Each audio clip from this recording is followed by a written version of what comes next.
Unikāla dizaina vanna ar nemazāk unikālu apdari ir pilnībā gatava. Tās pašizmaksas ir tikai $50. Šādu vannu var apdarināt piemēram dabīgā marmora imitācijā, vai arī tā var izskatīties kā no mākslīgā akmens.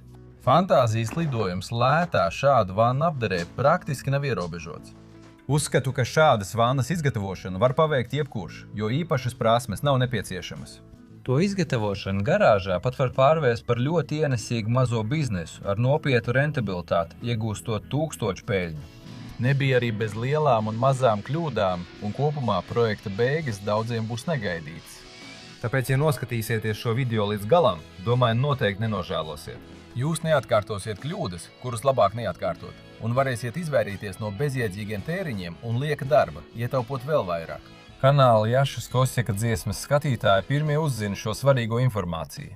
Tiem, kas vēl nezina par šo projektu, ātri izstāstīšu būtību.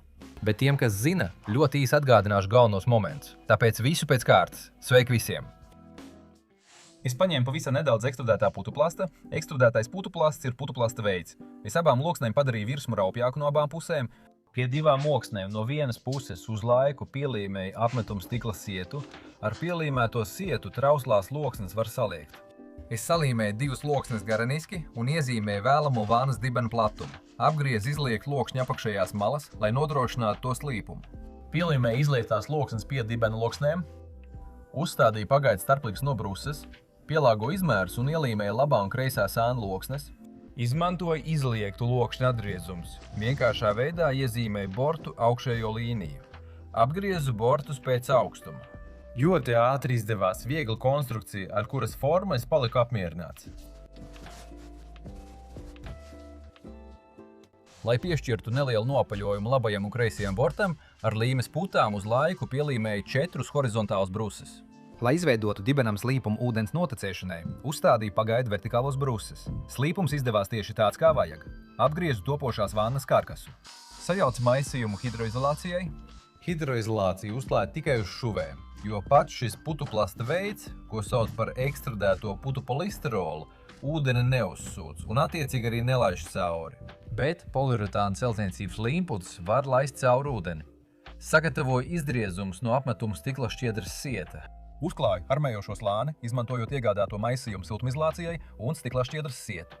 Pēc šķīduma sacietēšanas izstrādājuma izturība palielinājās, bet malas vēl nav pietiekami izturīgas. Uzklāju hidroizolāciju no iekšpuses. Atkal sagatavoju izgriezumus no stikla šķiedras sieta.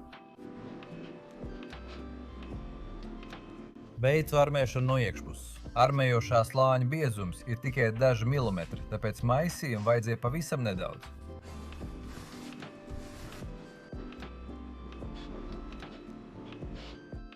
Koriģēju vienu no bortiem formu, izmantoju pagaidu dēli, ko uzstādīju, kamēr slānis vēl bija svaigs.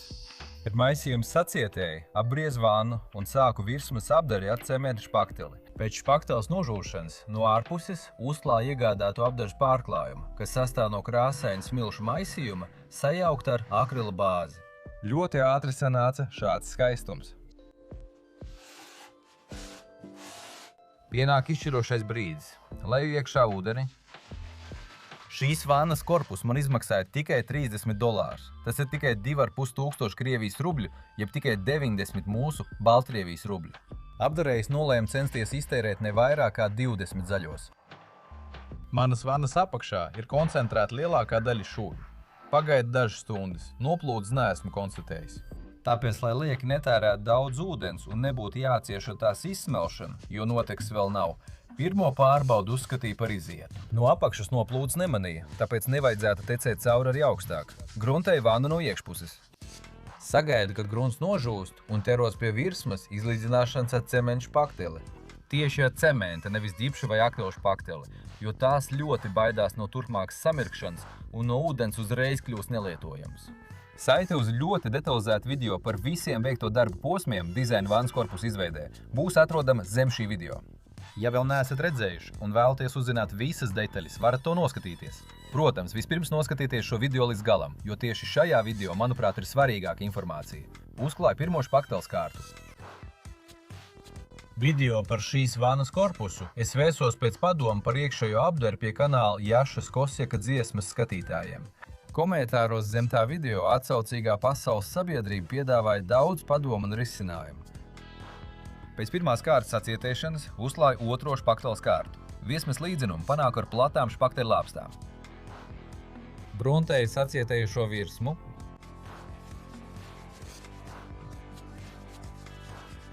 Ar trešo kārtu izlaboja tikai atlikušās nepilnības. Maksimālo risinājumu skaitu piedāvāja abonents Kirijos no Maskavas, kurš jau sen ir kļuvis ne tikai par kanāla draugu, bet arī par manu draugu. Ar cementa špakteli izrādījās strādāt pat ērtāk nekā ar ģipša un akrila špaktelēm. Dzīvo un mācies visu mūžu. Tā nu draugs Kirijos vienkārši apbēra ar padomiem. Pirmā ideja bija pārklāt vannu ar akrilu, ko izmanto vecu vannu restaurācijai. Otrā ideja – izliet vannu no iešpuses ar biezu armētu betonu. Variants – pārklāt ar epoksīdu sastāvu. Dabīgā oļā ieklāšana uz epoksīdu. Pārklāt ar emaļu vairākās kārtās. Ar vinilu plēvi ar koka rakstu, ar PVC plēvi, kas paredzēta baseiniem. Uzlikt mozaīku un šuvis aizpildīt ar epoksīdu šuvju masu. Iegūt nedaudz emaļas no sēļmašu rūpnīcas, vienlaiks parādot ar kādu kvalitatīvu krāsu, tiek krāsoti mūsu Baltrio kombaini. Vannu apvilkt ar plānu koka finieri un pārklāt ar laku. Pārklāt ar linoleju, apdarē izmantot mikrocementu, apdarināt ar upes gliemežvākiem, izdrukāt mozaīku ar 3D printeri un apdarināt vannu ar to. Kamēr iekšējā daļa žūst, es apbriežu vannu uz sāniem.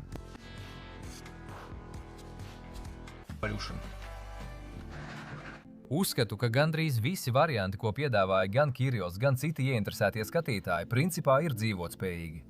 Bet lielākā daļa vai nu ir dārgi, vai ļoti darbietilpīgi, vai arī būtiski palielinās izstrādājumu svaru, vai arī viss kopā. Sākumā mēģina izlīdzināt špakteli ar špakteli lāpstiņu, pēc tam ar slīpēšanas dēli un abrazīvo sietu. Par izcilu galvnieku vai mozaīkas mākslinieku kļūt nevēlos. Pietiek ar to, ka esmu dizainers. Iepriekšējā video par vannas korpusā nopērkam sastāvu, kas balstīts uz krāsainām smiltīm, es pārklāju tikai vienu pusi. Šis apdares materiāls pie mums tiek pārdots tikai lielos iepakojumos. Ar to es apdarināju mūsu bīdāmos vātus no ekstrudētā putu polisterola. Palika nedaudz liekā, bet ja to pirkt speciāli vannai, tad pietiktu 10 vannām. Vai arī paliks daudz liekā. Arī liekais materiāls nevienam nav vajadzīgs. No ārpuses vannas otru pusē es nolēmu apdarināt marmora imitācijā. Netīrais ģipškartona gabals skaidri parādīja, ka marmorēšanas procesā vēlams iedziļināties vairāk. Tas taču ir eksperiments, kuru laikā vēlams pārbaudīt dažādus variantus. Un es atradu video ar kādiem vienkārši neticamiem meistariem, kas nāk kaut kur no austrumiem.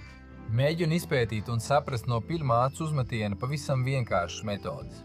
Ar špakteles marmoru es neesmu oriģināls. Man kolēģi blogeri un DIY entuziasti šo lēto variantu, bet efektīgu apdari jau ir izmantojuši savos projektos.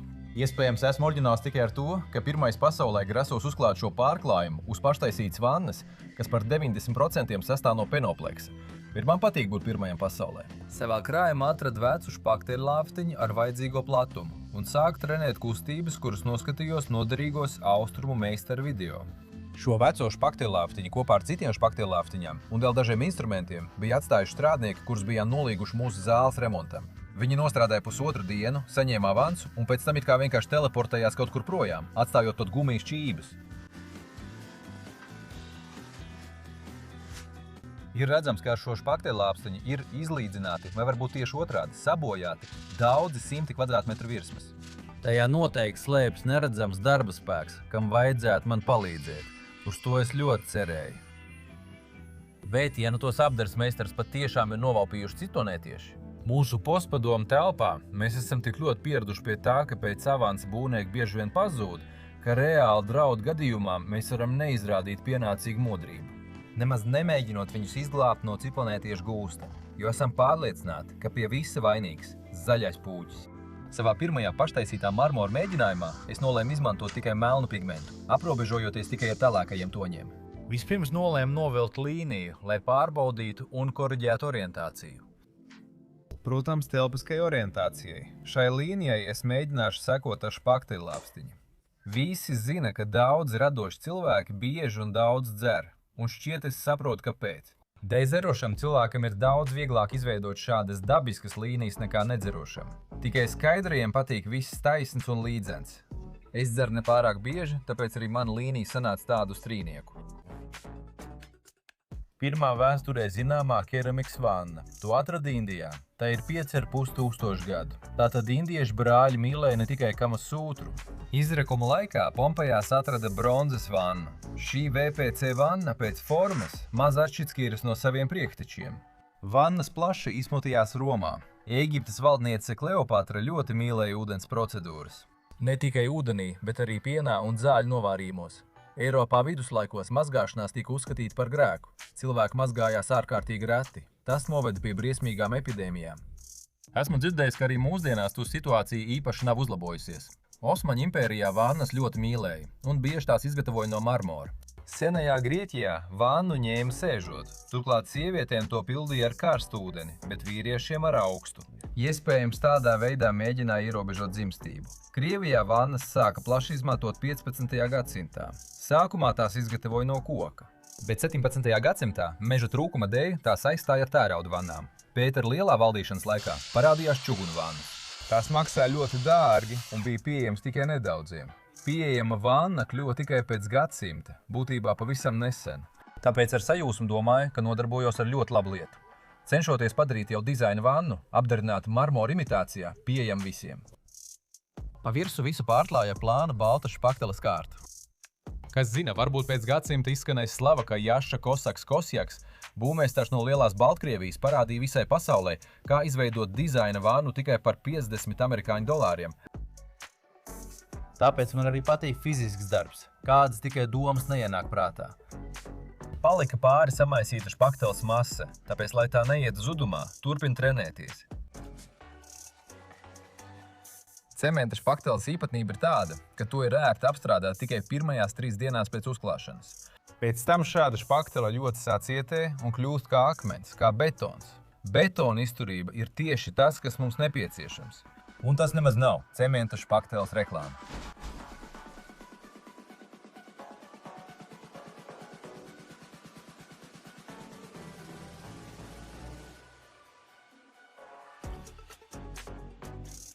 Sākumā pa visu iekšējo virsmu izgāja ar abrazīvo sietu. Rezultāts nebija ilgi jāgaida. Pēc tam pārgāja uz 180 rupjiem smilšpapīru. Tieši tādu smilšpapīru man lūdza nopirkt pazudušie strādnieki.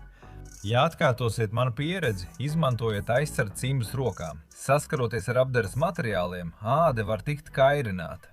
Darbs pie izlīdzināšanas ir ļoti pateicīgs, jo rezultāts ir redzams uzreiz.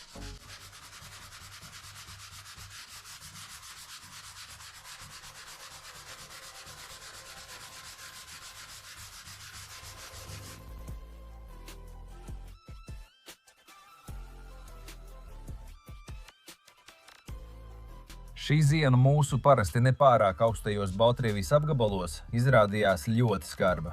Ļoti vecs suns bieži jālaiž sasildīties garāžā. Un pat dzīvnieks, acīm redzami, nav vienaldzīgs pret manu veikumu. Izskatās, ka pats suns saprot, ka tas ir kaut kāds brīnums. Tikai pirms pāris dienām saimnieks atnesa uz garāžu 6 putuplasta loksnes, 2 pavisam nelielus maisiņus un nelielu ruļļu ar sietu. Īpaši nepūloties, ar prieku mazliet pačubinājos. Un te nu ir radies monumentāls izstrādājums, ap kuru nav grēks pat apkārtējot, jo tehnoloģija ir viena tomēr. Nāk laiks, kad viens sviedros strādās cenšoties nopelnīt prestižām vannām no arhitektūras betona, par kurām nekaunīgie dizaineri nebaidās prasīt $5000. Vai arī krāt naudu modernām vannām no mākslīga akmens, kuru cenas ir daudzkārt pārvērtētas. Bet citi paskatīsies kanāla Jašas Košeka dziesmas, paņems $50, patīkam pavadīs laiku un ļoti drīz iegūs vannu, kurai pat oligarhi apskaudīs. Tad pasakiet, kāpēc strādāt dizaineru labā, ja var strādāt sev? Manā marmora izstrādē šķiet faktiski sanāca vairāk tehnoloģijas sajaukums, kuras noskatītas YouTube. Es, piemēram, nesapratu, kā meistariem izdodas tik ilgā špakteļlāpstiņa vilkt vienu špakteles porciju. Man tā triepiena sanāca tikai kādus 40 cm gari. Ideālā variantā ar vienu kustību vajadzētu izsmērēt triepienu pa visu malu. Tāpēc triepiena savienojuma vietas paliek redzams. Pa virsu visa virsma ir noguldināta ar baltu špakteli. Tāpēc strādājot ar smilšpapīru, es it kā izceļu tekstūru. Šeit ļoti viegli var arī pārspīlēt un noberst marmora tekstūru. Īsīgi sakot, šeit process ir nedaudz rūpīgāks nekā ķieģeļa vai dabīgā akmens imitācijas veidošana, ko es veidoju savos iepriekšējos izstrādājumos no putuplasta. Komentāros bija diezgan daudz šaubu un kritikas. Es saprotu, ka tas ir no tiem, kas netic kompozīta izturībai uz EPP bāzes. Es nepagūstu atkārtot, ka tas ir tieši kompozīta materiāls, kurā turklāt darbojas arī sendviča paneļa efekts. Un tas, ka šīs vannas sastāvā ir 90% EPP, ko varētu uzskatīt par putuplastu, nemaz nenozīmē, ka vanna ir tikpat izturīga kā no putuplasta.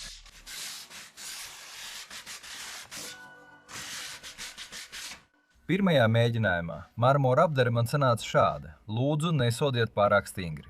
Protams, es varētu paslēpties aiz sava šodienas intuitīvā dizainera statusa, sakot, piemēram, es esmu mākslinieks, es tā redzu marmoru. Bet ir skaidrs, ka līdz pilnībai vēl tālu. Ir pie kā piestrādāt. Bet es padomāju, ka tie taču tikai raksti. Tiem nav nekādas funkcijas, izņemot dekoratīvo. Ja tos vienkārši izvietot pareizāk, tie vairāk priecēs aci. Tajā pašā laikā pašizmaksa nemainīsies. Un tā kā galvenā tēma ir lēta dizaina vanna, tad pie tā arī nolēmu apstāties. Pa šo laiku es tik ļoti saputēju garāžu līdz pat darbnīcai, kurā nesen parādījās precīzs instruments – 3D printeris, ka otro mēģinājumu ar marmoru tagad būšu gatavs veikt tikai brīvā dabā, kad kļūs siltāks. Bet, ja mazliet patrenējās, viss patiesībā nav sarežģīti. Atkal jāizmanto gruntējums. Un ja šādu vannu taisa, piemēram, dzīvoklī remonta laikā, tad tas vispār ir tieši tas, ko ārsts izrakstīs, jo viens putekļains process otram putekļainam procesam netraucē. Bet garāžā nācās papūlēties ar uzkopšanu. Turklāt suns uz visu šo nekārtību reaģēja ar mēmu pārmetumu. Viens no neticīgajiem uzrakstīja, ka esmu uztaisījis nevis vannu, bet maketu.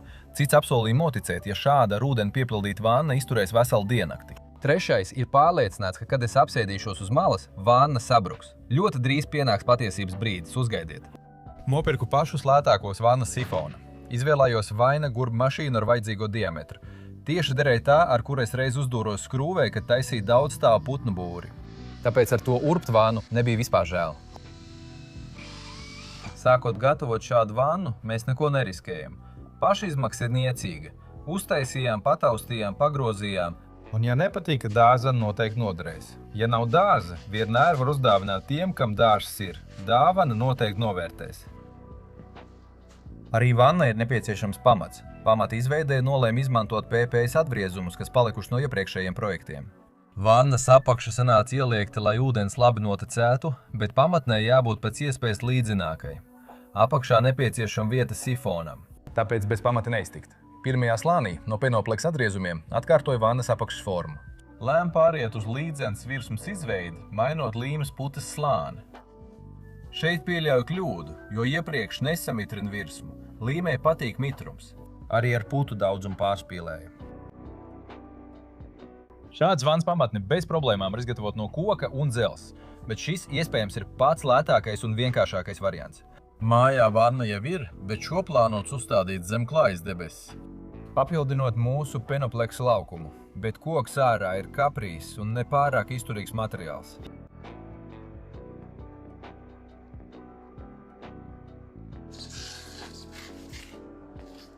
Otru daļu jau iepriekš samitrinu un putas uzklāju mazākā daudzumā.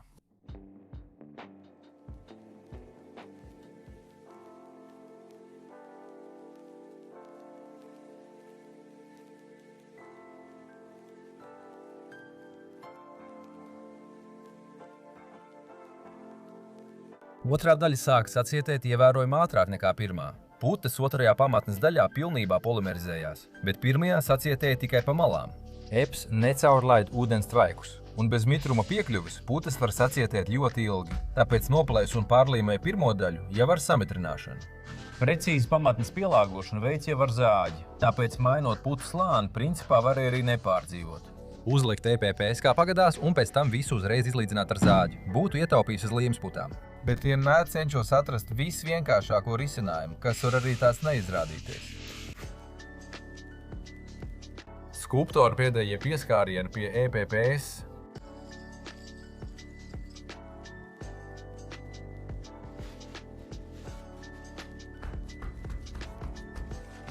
Viss ir stingri un droši. Tagad kā aptiekā. Nu, vai gandrīz.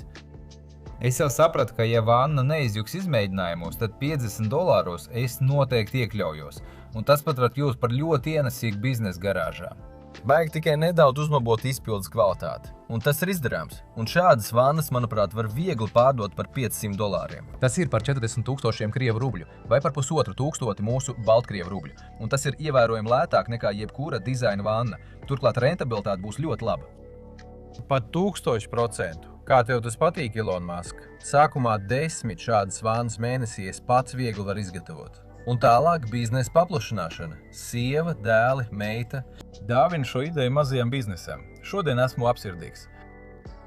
Tālāk viss pēc ierastās programmas. No visiem pārdomātiem iekšējās apdars variantiem visvairāk simpatizē variants ar vannas pārklāšanu ar akrilu, ko izmanto veco vannu restaurācijai. Bet, kad paskatījos, cik tas maksā internetā, uzreiz sapratu, ka $20 budžetā ar apdari noteikti neiekļaušos. Un tad man gadījās krāsa aerosola baloniņos, kas paredzēta vannām un keramikai. Es pat nezināju, ka tāda eksistē. Daudzreiz lētāk par akrilu. Tuvākajā lielajā būvmateriālu veikalā tāda tieši bija. Aizbraucu, nopirku 2 baloniņus. Vārds aizlīmēja ar polietilēnu. Attīra viesmu no putekļiem.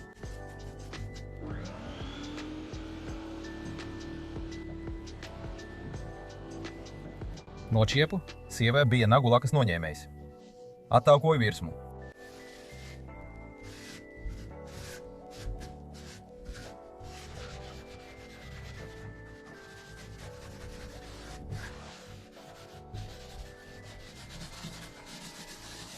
Kad sāku krāsot, sajūtu ļoti pazīstamu krāsas smaržu. Krāsu, kur ļoti bieži izmantoju pirms akrilu laikiem. Izlasot sastāvu uz baloniņa, izrādījās, ka tā ir parasta alkīda krāsa. Es pat neiedomājos, ka krāsojot ar mazajiem baloniņiem var panākt tik lielu tvaiku koncentrāciju gaisā. Par laimi par rokai bija vecs respirators. Tāpēc baloniņi ar mani tā arī nesāk runāt. Vienā standarta baloniņā ir 520 ml krāsas, kopā ar gāzi, kas nodrošina tās izsmidzināšanu. Patiesībā baloniņā ir tikai 300 līdz 350 gramu krāsas. Par viena baloniņa cenu var nopirkt labas alkīda krāsas buņģu, kuras svars ir no 1 līdz 2 kg atkarībā no ražotāja. Ja būtu zinājis agrāk, uzreiz būtu nopirkts parasta alkīda krāsas buņģu un ietaupījis vēl vairāk. Nokrāsojot vannu vairākās uzticamās alkīda kārtās, mēs iegūstam vēl vienu hidroizolācijas slāni. Atgādinu, ka pirmais slānis pilnībā neļauj ūdenim izplūst cauri. No ārpuses vannu pārklāju ar parastu akrilu laku, kas paredzēta akmenim, ķieģelim un betonam, labi pārbaudīts visiem laikapstākļiem piemērots variants. Ar pamatnes apdari īpaši neaizraujos, jo ļoti gribas ātrāk pāriet pie izmēģinājumiem. Ir taču arī alkīda laka. Ja es būtu zinājis agrāk, ka šie lakas pārklājumi der vannām, tad arī iekšējo virsmu būtu apgleznojis marmora imitācijā. Īpaši nepūloties to pilnveidot. Akmeņkaļu neideālā darba pēdas piešķirtu vēl lielāku autentiskumu. Viens no milzīgajiem šādas vannas plusiem ir tas, ka to var apgāzt pat viens pats. Pagaidām pārplūdi neesmu uzstādījis, jo vēl nezinu, kura puse mums būs priekšējā. Izlasīju tik daudz komentāru, ka baidījos izmēģināt garāžā. Kāpēc jūs man tā nobiedējāt? Tagad nācies to darīt šeit, salā. Stilīgā dizaina vannā uz furnitūras var ietaupīt. Zilā korķīte atcelc atmiņā kaut ko retro.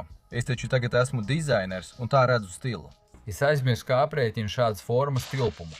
Tāpēc aprēķināsim kopā ar vienu spaini, kurā ir salpetra. Pirmais spainis. Otrais spainis. Leju siltu ūdeni. Trešais spainis. Ceturtais. Piektais. Sestais. Septītais. Astotais. Devītais. Desmitais. 11. 12. 13. 14. 15. 16. 17. 18. Nogur nesāt. Ārā krāns ziemai ir aizvērts. 19. 20. 21. 22. Ja būtu vasara, noteikti nopeldētos, bet pārņēmis augstēšanās pažēlojiet. 23. Kopā 250 litri, un tas ir ļoti lielas pērkamas vannas tilpums, un izskatās, ka vēl tikpat varētu ietilpt. Ar tilpumu acīm redzam pārspīlēju, bet tā taču ir dizaina vanna pseido bagātaja, un tādām vannām nevajadzētu būt mazām, tāpēc pilnu izmēģinājumu ar 500 litriem veikšu, kad kļūst siltāks. Atvainojiet! Un iespējams izlaidīšu to kā atsevišķu īsu video. Līdzīgs esmu taisījis par mūsu mini baseinu no ekstrudētā putu polistirola. Tas ir gatavs sagaidīt jau 4. sezonu. Ir jau vakars, bet ūdens joprojām ir silts. Bet dizaina vannā no betona vai mākslīga akmens ūdens jau sen būtu sācis salt. Tāpēc, lai noteikti nepalaistu garām visdetalizētākos šīs vannas testus pēc reālas lietošanas, ar visiem aprēķiniem un piezīmēm, lieciet lielu līkšķu uz augšu. Abonējiet kanālu Jašas Kosieka dziesmas. Abonējiet YouTube, VK grupu, TikTok un Zen. Visi saites ir zem video. Spiediet arī uz zvaniņu, un tad jūs noteikti informēs. Lai miers valda visā pasaulē. Paldies! Video sākumā es apsolīju pastāstīt par lielo un mazo Kosieku. Lielais Kosieks esmējis, bet mazais ir tas, ka sifonu vēlams nedaudz iegremdēt grunts virsmā. Pāris ūdenspilieni neizlīs līdz galam. Un par negaidītām projekta beigām. Tiem, kas tam neticēja, tas tiešām ir negaidīts.